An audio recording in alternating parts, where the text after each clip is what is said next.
శాఖాలోకంకి స్వాగతం. ఈ కంటెంట్ మీకు నచ్చినట్టయితే లైక్ చేయండి, మీ బంధుమిత్రులకు షేర్ చేయండి. ఇప్పటి వరకు సబ్స్క్రైబ్ చేసుకోకపోతే సబ్స్క్రైబ్ బటన్ని నొక్కండి, అదేవిధంగా బెల్ ఐకాన్ని కూడా నొక్కండి.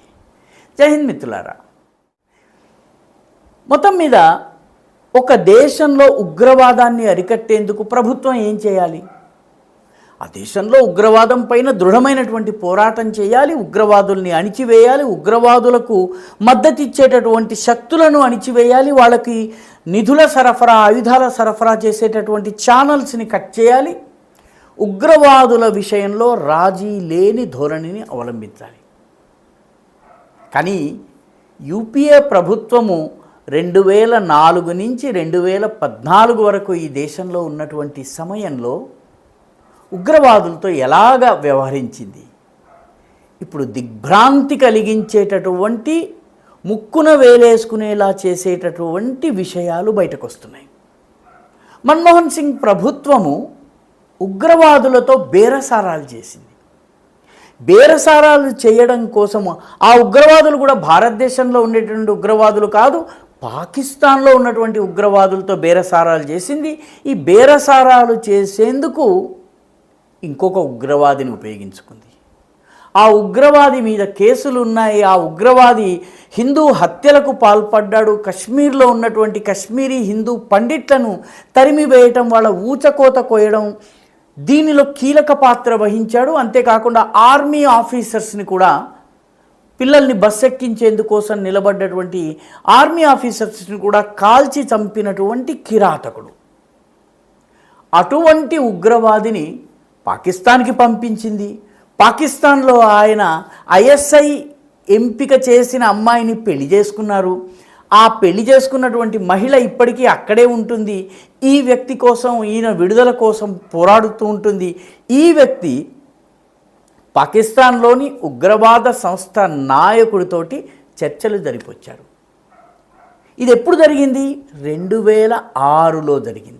2006లో జరిగిన తరువాత ఆ ఉగ్రవాది, హిందూ హంతకుడైనటువంటి, ఆర్మీకి సంబంధించినటువంటి క్యాంపులపైన దాడి చేసినటువంటి కశ్మీరు ఉగ్రవాది అయినటువంటి ఆ వ్యక్తికి భారత ప్రధానమంత్రి తన అధికార నివాస భవనంలోకి పిలిపించి సన్మానం చేసి, ఈ దేశపు యువత నీలా ఉండాలి అని చెప్పి ప్రశంసించారు. ప్రధానమంత్రి వంగి వంగి మాట్లాడారు, ఛాతీ విరుచుకుని ఆ ఉగ్రవాది మాట్లాడాడు. ఆ ఫొటోస్ ఇప్పటికీ కూడా ఇంటర్నెట్లో అందుబాటులో ఉన్నాయి. మన్మోహన్ సింగ్ ప్రభుత్వ సమయంలో ఈ దురదృష్టకరమైనటువంటి సంఘటన జరిగింది. 2006 ప్రాంతంలో భారతదేశము హిజ్బుల్ ముజాహిదీన్ నాయకుడైనటువంటి హాఫిజ్ సయీద్తో మాట్లాడాలని నిర్ణయించుకుంది. అతనితో నేరుగా చర్చలు జరపాలని భావించింది. దీనికోసం మధ్యవర్తిగా హాఫిజ్ సయీద్ పాకిస్తాన్లో ఉంటాడు. పాకిస్తానీ ఆర్మీ అండలో ఉంటాడు. ఐఎస్ఐ ఎలా కీలుబొమ్మని నడిపిస్తే అలా నడిచేందుకు సిద్ధంగా ఉన్నాడు. భారత్లో అప్పటికే దేశంలోని అనేక ప్రాంతాల్లో ఉగ్రవాద దాడులు చేసి ఉన్నాడు. అతనితో చర్చించేందుకు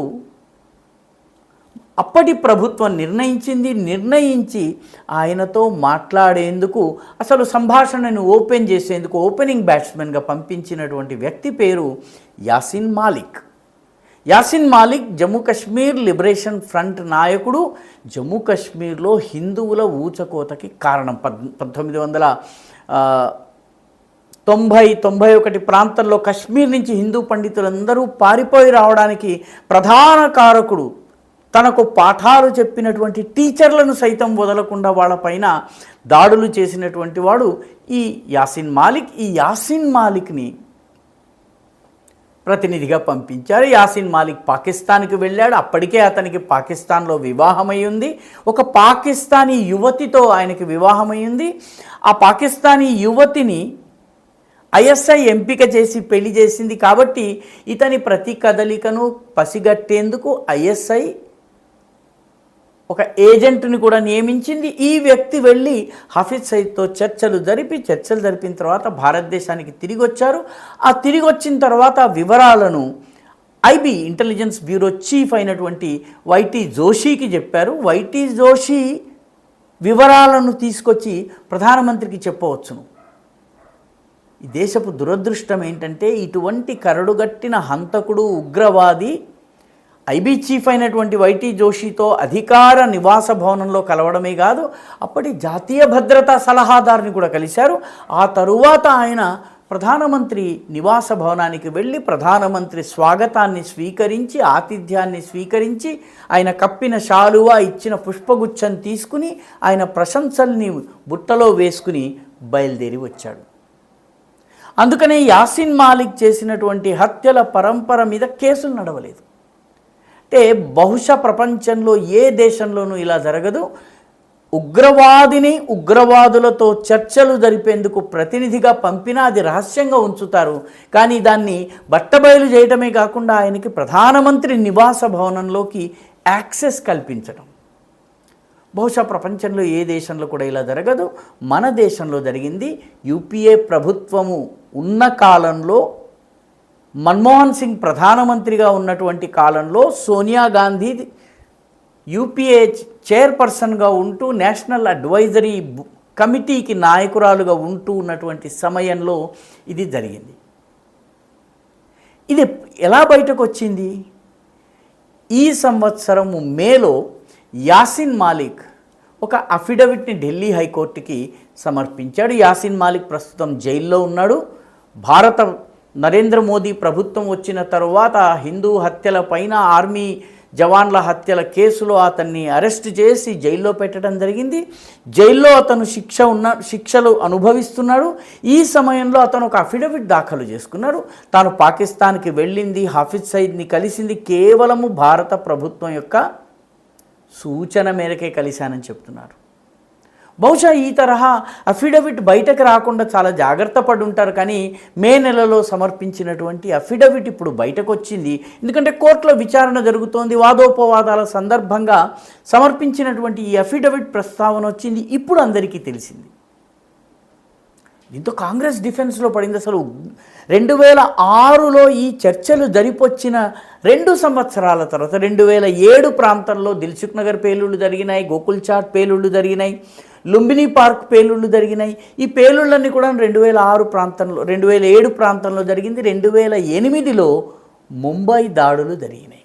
అజ్మల్ కసాబ్ మరొక 9 మంది నౌకా మార్గం మీద వచ్చి, సముద్ర మార్గాన వచ్చి ముంబైని 92 గంటల పాటు తమ గుప్పిట్లో ఉంచుకుని దేశాన్ని గడగడలాడించారు. బహుశా ప్రపంచంలో ఏ ఉగ్రవాద సంస్థ చేయని దుస్సాహసానికి పాల్పడ్డారు.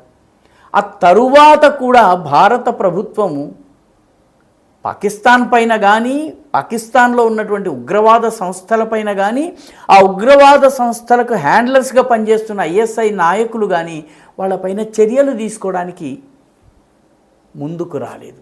అదే ప్రభుత్వం. కాబట్టి 2008 సంఘటన జరగడానికి, 2007లో దాడులు జరగడానికి ప్రధాన కారణము ఉగ్రవాదంతో బేరసారాలు చేయటమే. తమాషా ఏంటంటే కాంగ్రెస్ పార్టీ ఇప్పటికీ కూడా ఇదే ధోరణిని కొనసాగిస్తోంది. పార్టీ యొక్క సీనియర్ నాయకుడైనటువంటి మణిశంకర్ అయ్యర్ పాకిస్తాన్లో పర్యటిస్తూ భారతదేశంలో ప్రజాస్వామ్యాన్ని రక్షించేందుకు, మోదీ ప్రభుత్వాన్ని తొలగించేందుకు మీరు మాకు సహకరించండి అని పాకిస్తాన్ని కోరాడు అధికారికంగా. అదేవిధంగా తాజాగా రాహుల్ గాంధీ అడ్వైజర్, రాజీవ్ గాంధీకి కూడా టెలికాం అడ్వైజర్గా పనిచేసినటువంటి, విదేశాల్లో కాంగ్రెస్ పార్టీ పనికి కర్ణధారిగా ఉంటున్నటువంటి శామ్ పిట్రోడా ఒక ప్రకటనను విడుదల చేసి పాకిస్తాన్ భారతదేశం మధ్య స్నేహ సంబంధాలు ఉండాలి, నేను పాకిస్తాన్కి వెళ్తే సొంత ఇంట్లో ఉన్నట్టుగా నాకు ఆనందము, అనుభూతి కలుగుతుంది, నేను పాకిస్తాన్ తోటి ఈ రకమైనటువంటి యుద్ధం ఉండకూడదు, భారత ప్రభుత్వం అవసరమైతే ఒక మెట్టు దిగైనా సరే పాకిస్తాన్తో చెలిమి చేయాలి అన్నారు. యాసిన్ మాలిక్ అఫిడవిట్ బయటకి రావడము, శామ్ పిట్రోడా స్టేట్మెంట్ రావడము, ఈ 2 కూడాను కాకతాళీయం కావు. ఈ 2 కూడాను ఈ దేశంలో ఉగ్రవాదం పట్ల మెతక వైఖరి అవలంబించి నేరుగా ప్రధానమంత్రి నివాసానికి ఉగ్రవాదిని రప్పించినటువంటి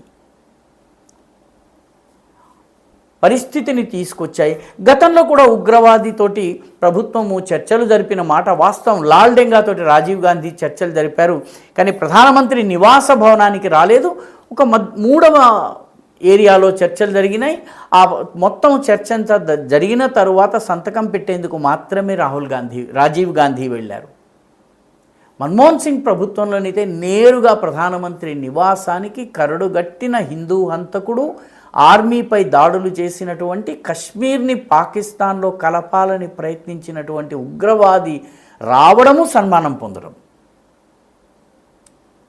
ఈ దేశంలో ఉన్నటువంటి అత్యంత ప్రమాదకర ధోరణికి ఇది నిదర్శనం.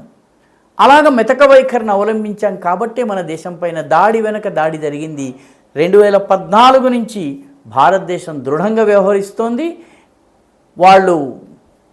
వాళ్ళకు అర్థమయ్యే భాషలో చెప్తోంది. ఆపరేషన్ సింధూర్ కావచ్చు, ఆపరేషన్ బాలకోట్ కావచ్చు, ఇటువంటి సంఘటనలు, ఇటువంటి యాక్షన్స్ ద్వారా పాకిస్తాన్కి గుణపాఠం చెప్తోంది. మొత్తం మీద పాకిస్తాన్ని డిఫెన్స్లోకి తీసుకుని రావడం జరిగింది. ఈ వీడియో మీకు నచ్చినట్టయితే లైక్ చేయండి, షేర్ చేయండి, ఈ ఛానల్కు సబ్స్క్రైబ్ చేయండి. మీ అభిప్రాయాన్ని కమెంట్ల రూపంలో తప్పనిసరిగా పంపించండి.